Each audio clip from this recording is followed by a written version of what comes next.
Hello friends, welcome to our channel.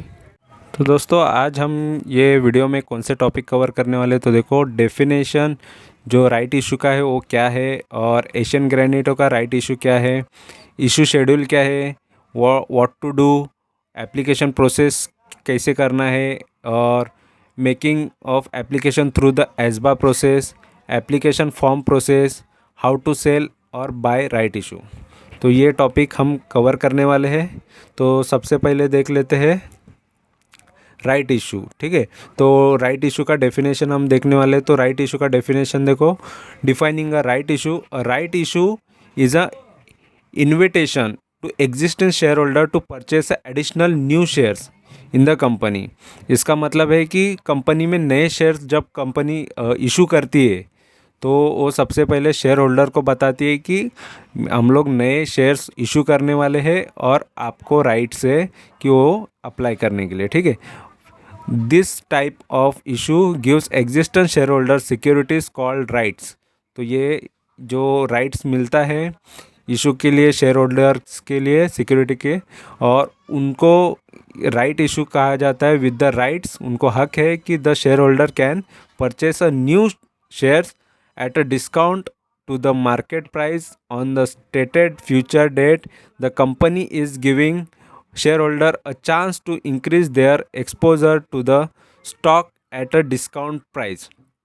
तो इसका मतलब है कि उनको चांस मिल रहा है, राइट्स मिल रहा है। ठीक है, एक एडवांटेज मिल रहा है, एक बेनिफिट मिल रहा है कि उनको डिस्काउंट प्राइस पे शेयर्स ऑफ़र किए जाएंगे। जो शेयर होल्डर्स होते हैं एग्जिस्टिंग शेयर होल्डर उनको। ठीक है, तो कंपनी के नए शेयर जब इशू हो रहे, कंपनी को पैसे की ज़रूरत है, तब ये राइट इशू मार्केट में लाया जाता है। उससे फंड इकट्ठा किया जाता है, फंड कंपनी में लाया जाता है। ठीक है, इस वजह से राइट इशू लाते हैं। और राइट इशू सिर्फ शेयर होल्डर जो एग्जिस्टिंग शेयर होल्डर है उनके लिए आता है। ठीक है, और वो चाहे प्रेफरेंस शेयर होल्डर हो या फिर इक्विटी। मेन तो चीज़ है कि इक्विटी शेयर होल्डर के लिए ये होता है। और लेकिन अगर इक्विटी शेयर होल्डर को ये चीज़ नहीं चाहिए तो क्या क्या कर सकता है, ये भी हम आगे देखेंगे। ठीक है, तो यहाँ पर एशियन ग्रेनिटो इंडिया का जो राइट इशू आया है, वो इशू कितने शेयर्स, इक्विटी शेयर्स मिल रहे हैं, तो 6,99,93,682 इतने इक्विटी शेयर्स के फेस वैल्यू के शेयर्स मार्केट में आ रहे हैं, उतारे गए हैं। 10 रुपये उसका फेस वैल्यू है, और दस रुपये की वैल्यू है, लेकिन वो आपको 63 में ख़रीदना होगा। ठीक है, 63 के भाव पे मिलेगा, डिस्काउंट प्राइस पे। अभी मार्केट में इसका भाव 80 के अभाव है। ठीक है, ऑलरेडी जब ये इसने राइट इशू की अनाउंसमेंट किया था तभी वो 118 के भाव पे कुछ चल रहा था। अभी 80 के भाव पे, मतलब लगभग गिर चुका है शेयर। ठीक है, फिर भी। और यहाँ पर each including a security premium 53, तो 53 रुपीज़ का प्रीमियम पे आपको देना है। मतलब ये 10 रुपये का फेस वैल्यू, मतलब उसकी वैल्यू 10 ही रुपया होती है वो शेयर की, कंपनी के भाव में, कंपनी के बुक में। और लेकिन वो मार्केट में जब निकालते हैं तो उसको आपको ज़्यादा ही पैसा देना पड़ता है। तो 53 रुपीज़ कंपनी का ये बेनिफिट होता है। तो हम एक्स्ट्रा 53 देके, यानी 63 में हमको मिलेंगे शेयर्स। ठीक है, और ये शेयर्स उसके बाद उसके भाव जो भी होते हैं, मोस्ट ऑफ शेयर्स के 10 रुपया, 1 रुपया यही फेस वैल्यू होती है बुक में। और वो शेयर्स हमको हमेशा 200, 300, 400, 500, 1000, 2000 के भाव पे मिलते हैं। तो वो कंपनी का ही बेनिफिट होता है। ठीक है, और यहाँ पर देखो इसका जो राइट इशू का जो प्राइस है, ये इतने लाख्स के ज़्यादा नहीं है। यानी कितना भाव बताया देख लो, ये 44,000 लैक्स। ठीक है, 44,096 लैक्स के ऊपर नहीं है ऑन राइट बेसिस। ठीक है, और the eligible equity share holders of our company in the ratio of 37 equity shares मिलेंगे, जिनके पास 30 शेयर होंगे। और जितने उस मल्टीप्लाई में जितने ज़्यादा शेयर्स, उस हिसाब से ये वो आपको दे देंगे। ठीक है, तो यहाँ पर देख सकते हो, equity share held by the eligible equity share holder on the record date, that is 12 April. तो 12 अप्रैल तक जिसके पास वो रिकॉर्ड में शेयर्स थे वही गिने जाएंगे जो डीमैट अकाउंट में आए थे उनको ही गिना जाएगा। फिर उसके ऊपर उनको ये इस रेशियो के अंदर उनको शेयर्स अलॉट मिल जाएंगे, यानी RE मिलेगा। ठीक है, राइट इशू के लिए वो एलिजिबल हो जाएंगे। ठीक है, फिर उसके बाद इसका शेड्यूल कैसा है, देखो last date of credit right entitlement, यानी राइट इशू का जो एंटाइटलमेंट आता है RE। ठीक है, तो RE शेयर आपको 24 अप्रैल 22 तक लास्ट डेट है इसका, तब तक मिल जाना चाहिए, सबके अकाउंट में वो आ जाना चाहिए। ठीक है, फिर उसका इशू ओपनिंग कब से हो रहा है, तो 25 अप्रैल 2022 से 10 बजे से, तो 10 बजे से यानी मंडे आप देख सकते हो 10 बजे से ये राइट इशू आपके अकाउंट में, आपके डीमैट अकाउंट, ट्रेडिंग अकाउंट में दिखना चालू हो जाएगा। वहाँ से आप ट्रेड कर सकते हो। लास्ट डेट फॉर मार्केट रीन्यूएंसेशन, यहाँ पर ये होता है, इसका मतलब कि यहाँ इतने तारीख तक यहाँ पर ये एप्लीकेशंस जो है या उसके लिए आप अप्लाई करते, मतलब यहाँ तक आप कर सकते हो। ठीक है, लेकिन मेन जो इशू क्लोजिंग डेट होता है ये 10 में होता है। ठीक है, तो 10 मई के 5 बजे तक शाम के, तब तक आप कर सकते हो।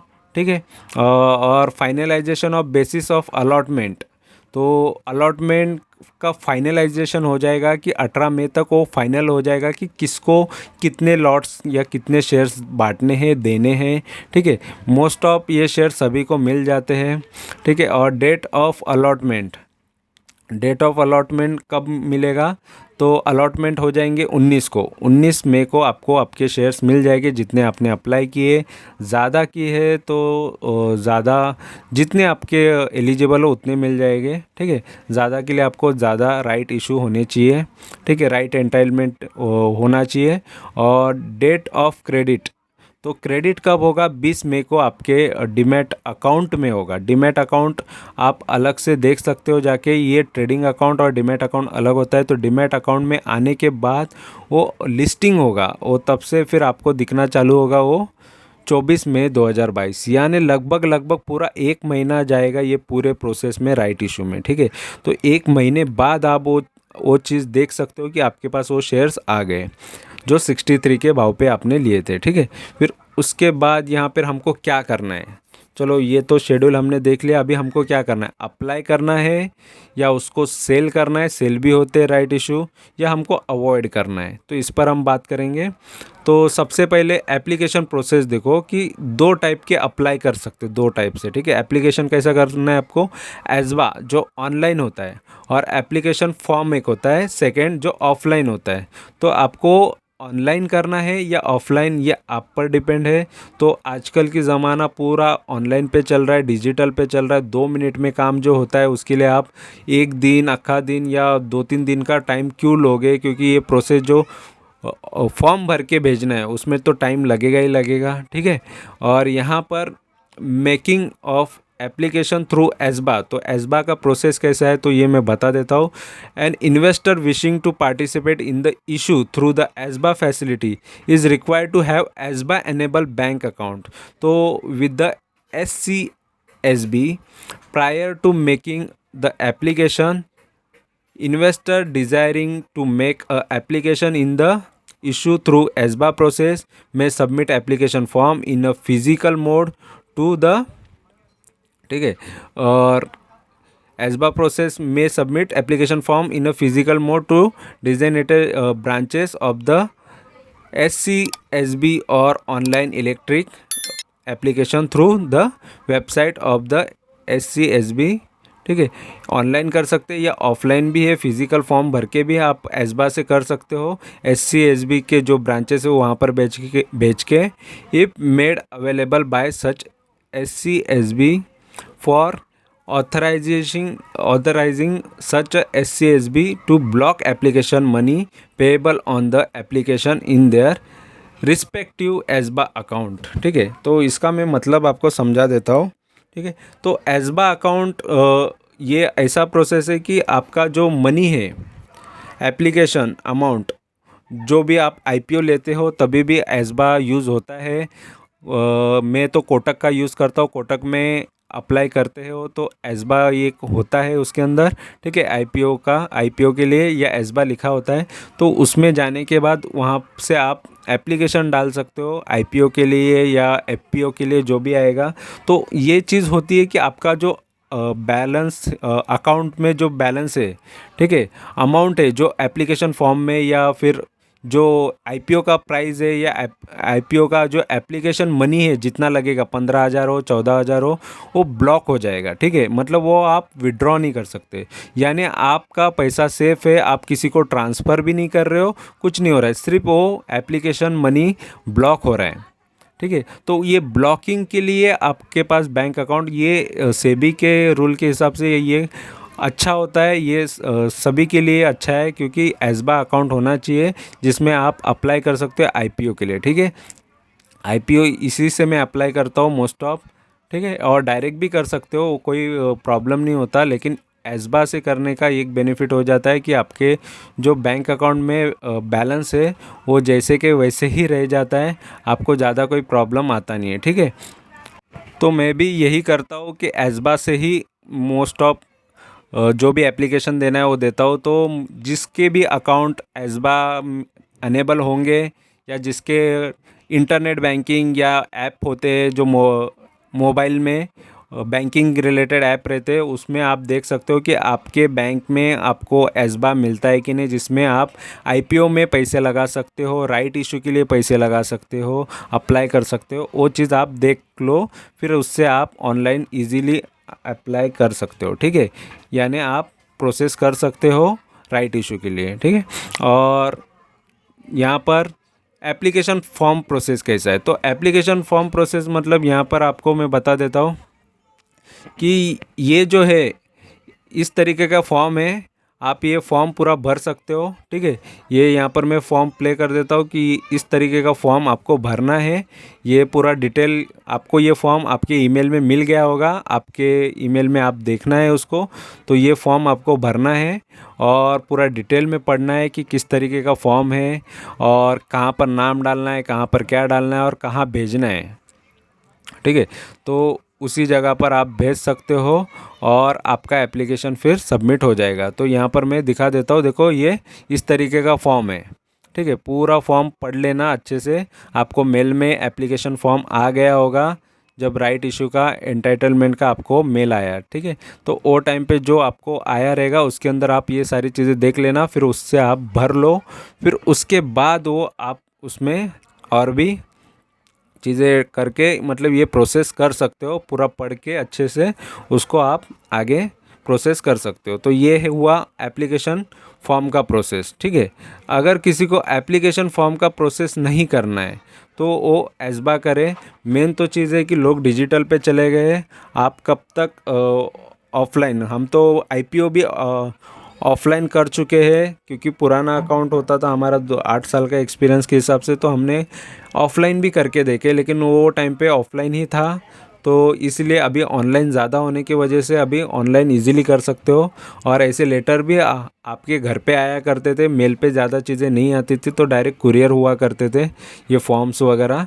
तो अभी तो बहुत ईजी हो गया, सारी चीज़ें मेल पे हैं, आप मेल पे आप जो भी है आपको करना है प्रोसेस आप इजीली कर सकते हो, ठीक है। तो ये हुआ। उसके बाद आपको यहाँ पर हाउ टू सेल और बाय राइट इशू, तो बाय कैसे करना है और सेल कैसे करना है, ये भी एक इम्पॉर्टेंट है।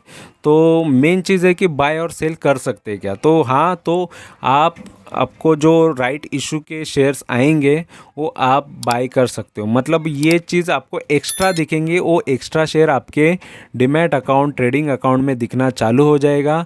तो ट्रेडिंग अकाउंट में उसका एक भाव तय होगा कि वो भाव कितना है। कभी यहाँ पर देखो, ये पहले का बता रहा हूँ मैं, ये जो आरी बता रहा हूँ, ये मैंने पहले भी ट्रेड कर चुका हूँ, इस वजह से मैं आपको कॉन्फिडेंटली बता सकता हूँ कि ये चीज़ें होती है।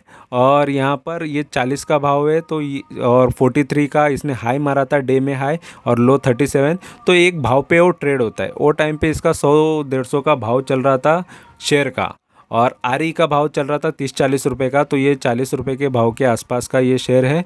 तो वो टाइम पे भी मैंने ट्रेड करके उसको बेच दिया था, तो बेचा तो सेल किया था मैंने, क्योंकि सेल करने में वो आपका ही बेनिफिट होता है। और बेचना क्यों चाहिए, क्योंकि अगर आपको इंटरेस्ट नहीं है कि आपको नहीं ये प्रोसेस नहीं करना है, अप्लाई नहीं करना है, कुछ नहीं करना है, तो सेल इजी होता है, सबसे इजी होता है कि बेच दो।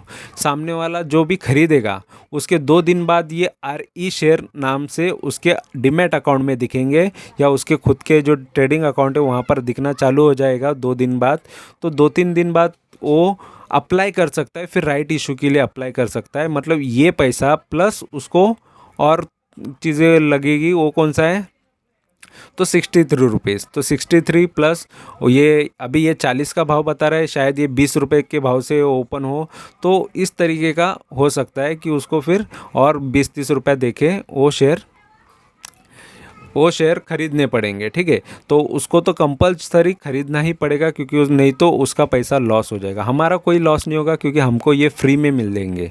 तो ये फ्री वाली अमाउंट आपको दिखेगी, तो आपको उसको बाय करना है या सेल करना है या अवॉइड करना है, ये आप पे होगा। तो बाय किसको करना चाहिए, देखो बाय करने का आपको क्यों ज़रूरत है, क्योंकि आप क्यों पैसा दे रहे हो, क्योंकि आपने तो ऑलरेडी आपको फ्री में मिल रहा है। बाय किसको करना चाहिए, जिसके पास ये RE शेयर है ही नहीं और एशियन ग्रेनाइटों के शेयर्स ही नहीं है, तो वो RE खरीद सकते, एशियन के RE खरीद सकते हैं। और RE खरीद के वो शेयर्स को फिर उसके बाद अप्लाई कर सकते हैं। ठीक है, तो उनके जो RE शेयर है वो शेयर्स में कन्वर्ट हो जाएंगे। और जब तक 10 तारीख है, 10 तारीख के पहले उनको ये सारी चीज़ें करके लेना है, तभी उनका वो बेनिफिट हो जाएगा। ठीक है, और आपको भी ये चीज़ करनी है कि 25 से ये चालू हो रहा है, तो आपको रखना है या फिर आपको अप्लाई करना है या सेल करना है, ये आप पर डिपेंड है। जो भी भाव वहाँ पर आपको नज़र आएगा और आपके पास जितनी क्वांटिटीज़ होगी, तो उसको आप बेच दोगे, तो उतनी क्वांटिटी बिक जाएगी और सामने वाले को वो चीज़ आगे प्रोसेस करना पड़ेगा, या फिर आपको भी प्रोसेस नहीं करते हो तो आपके वो चले जाएंगे जो बेनिफिट आपको मिल रहा था। मुझे तो लगता है ये प्रॉफिट होता है, क्योंकि मैंने जब बेचा तो मेरे प्रॉफिट में ही काउंट हुआ है। ठीक है, तो मैंने स्टार्टिंग में पहले 5-6 महीने पहले भी RE आया था इसका, तो वो टाइम पे मैंने बेचा था और उसमें भी प्रॉफिट ही लिया था। और अभी भी आया तो मैं यही करने वाला हूँ कि मैं इसको बेच के निकलने वाला हूँ। तो और बाकी आप पर होता है कि आपको इस पर क्या करना है। ठीक है, और क्योंकि एप्लीकेशन भरना है तो उसका प्रोसेस भी मैंने बता दिया है। ऑनलाइन हो या ऑफलाइन, जिस तरीके से आपको करना है कर सकते हो, लेकिन सबसे ईजी वे है कि बेच दो और रिलैक्स रहो। तो वो RE आपके अकाउंट से चले जाएंगे और सामने वाले के अकाउंट में आ जाएंगे, फिर वो आगे उसको प्रोसेस करना है तो करेगा, नहीं करेगा तो उसका लॉस होगा, क्योंकि उसने पेमेंट किया है अपने को। ठीक है, पे करके उसने लिया है और हमने बिना पे किए ये आपको RE मिल रहे हैं। तो यहाँ पर इस तरीके का होता है। तो आपको वीडियो अच्छा लगा है तो ज़रूर चैनल को सब्सक्राइब करो, लाइक करो, कमेंट करो, दोस्तों के साथ शेयर करो। Thank you very much for watching my video. Thank you, bye bye.